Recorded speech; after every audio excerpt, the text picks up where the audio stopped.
Wel, o'n i'n meddwl bod o'n ddefnyddiol i ddangos i chi sut mae'n edrych pan fod gwaith yn cael ei osod i blant ar Google Classroom. Felly dyma fi wedi mewn gofnodi ac wedi mynd mewn i Google Classroom. Mae'r tails yma i gyd yn cynrychioli dosbarthiadau gwahanol yn un tail, falle 2 tail bydd eich plentyn chi yn gweld a dylwn nhw wasgu eu dosbarth cyfredol nhw. Mae ngwaith i'n rhan yma, ac fe welwch chi'r stream fan hyn lle mae'r gwaith i gyd. Gallwch chi fynd i Classwork i weld y gwaith i gyd hefyd.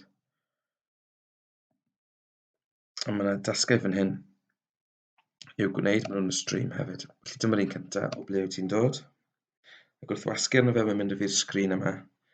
A fe welwch chi yn y blwch yma gallai anfon neges at yr athro, y person sydd wedi gosod y dasg. A wedyn hefyd, mae'r bwtwm yma yn bwysig iawn, hand in. Wrth i chi orffen y dasg, wedi chi orffen y dasg, gwasgwch hand in fel bod chi'n gallu cyflwyno'r gwaith i'r athro gythrawes. Does dim save yn Google Classroom, mae'n safio ar ben ei hunan, ond mae angen gwasgu hand in i gyflwyno'r gwaith, neu bydd e ddim yn ymddangos ar gyfri yr athro. Felly fi'n gallu gwasgu yn syth mewn gwefan o ble wyt ti'n dod, ychwanegu frawddeg sy'n dweud o ble wyt ti'n dod, a llun hefyd. A wedyn os wasgai'r hwn, bydd yn agor ddogfen i fi, a bydd y ddogfen yna bu a fi, nid un dosbarth bydd e, ond fy un i. Felly wasgau hwnna unwaith.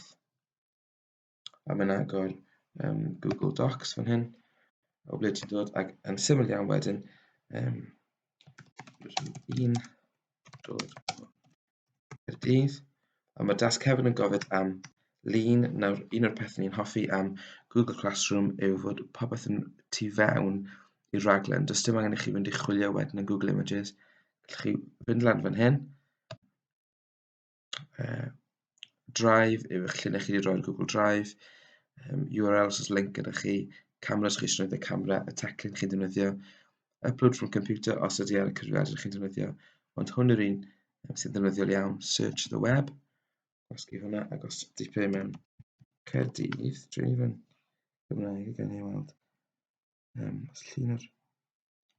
llun o'r Senedd, ac lle wasgu hwnna unwaith, a insert, a bydd yn ychwanegu fe i'r gwaith. A nawr mae wedi gorffen, lle wasgu turn in fan hyn,